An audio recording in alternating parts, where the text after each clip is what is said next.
ځان به خفه ځان به پریشانه ساتم تا به رضا تا به خوشحاله ساتم ځان به خفه ځان به پریشانه ساتم تا به رضا تا به خوشحاله ساتم د چا د لاسې ځکه ګرانې په ما سر د چا د لاسې ځکه ګرانې په ما ځان څه د هر وخت کې روماله ساتم او زه په پنجاب کې رشتې نه کوم زه په پنجاب کې رشتې نه کوم ځان له په زړه کې کلیواله ساتم او ستانه بغیر زمونږ نور څوک دی اشنا ستانه بغیر زمونږ نور څوک دی اشنا تورې ګورګورې جب کې تاله ساتم ستانه بغیر زمونږ نور څوک دی اشنا تورې ګورګورې جب کې تاله ساتم ارشد وای ستا په شانتې مینه نه کوم ارشد وای ستا په شانتې مینه نه کوم زه د لاس نښې څو کاله ساتم دا مه وایه چې ښکلي دي زما بدې شي ګرانه دا مه وایه چې ښکلي دي زما بدې شي ګرانه والله که در سیمنم دا د چا بدې شي ګرانه مننه دا مه وایه چې ښکلي دي زما بدې شي ګرانه والله که در سیمنم دا د چا بدې شي ګرانه او دا ته چې واده وکړې او دروغجنه بیا رانه شي دا ته چې واده وکړې او دروغجنه بیا رانه شي نو دغسې سړی خو د الله بدې شي ګرانه او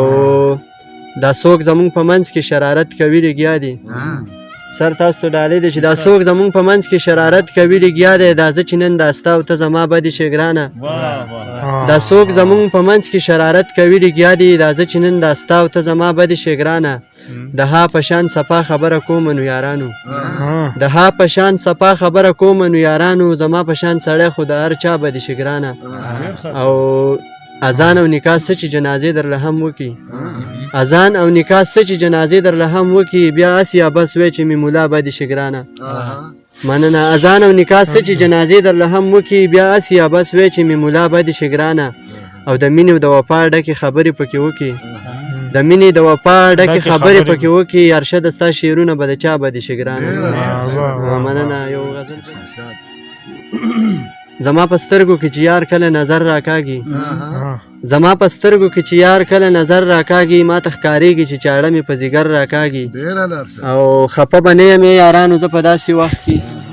خفه به نه یم یارانو زه په داسې وخت کې رقیب ته وګورئ زما نه خپل دلبر راکاږي ستا جیبه غوندې انداز یې دی قسم دی مړه ستا جیبه غوندې انداز یې دی قسم دی مړه زما زړګی زما سینې نه په هنر راکاږي او پښتنې پیغلې د بابا په نام او ننګ یریږي پښتنې پیغلې د بابا په نام او ننګ یریږي قمقل خلک د شالونه ترې د سر راکاږي مننه سر پښتنې پیغلې د بابا په نام او ننګ یریږي قمقل خلک د شالونه ترې د سر راکاږي دا یو شعر ډېر په بخښنې سویم سره چې ارشد وایي سوځم لمبه کېږم سم مور اخلمه ارشد وایي سوځم لمبه کېږم سم مور اخلمه چې دا تنکۍ ژبه د سرو شونډو په سر راکوي مننه مننه سر یو بل روماني غزل ژوند پرسته مې لګي ارشاد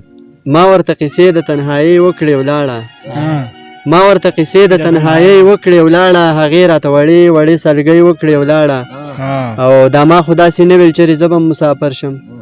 دا ما خو داسې نه ویل چې زه به مسافر شم په ما پسې خیرې یوې جنۍ وکړې ولاړه او ما به مې یارانو ته څه دا قصې کولې ما به مې یارانو ته څه دا قصې کولې چې ما ورله غوږونو له والۍ وکړې ولاړه او اوس شکر در علیه شوه شباب ته رسېدلي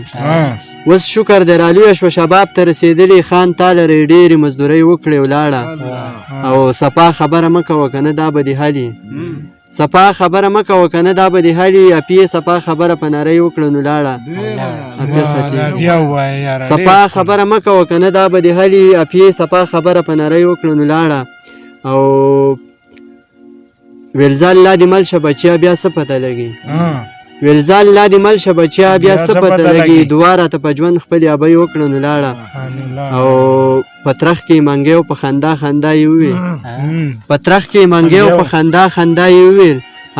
ارشد راته قصې د شاعرۍ وکړې ولاړه مننه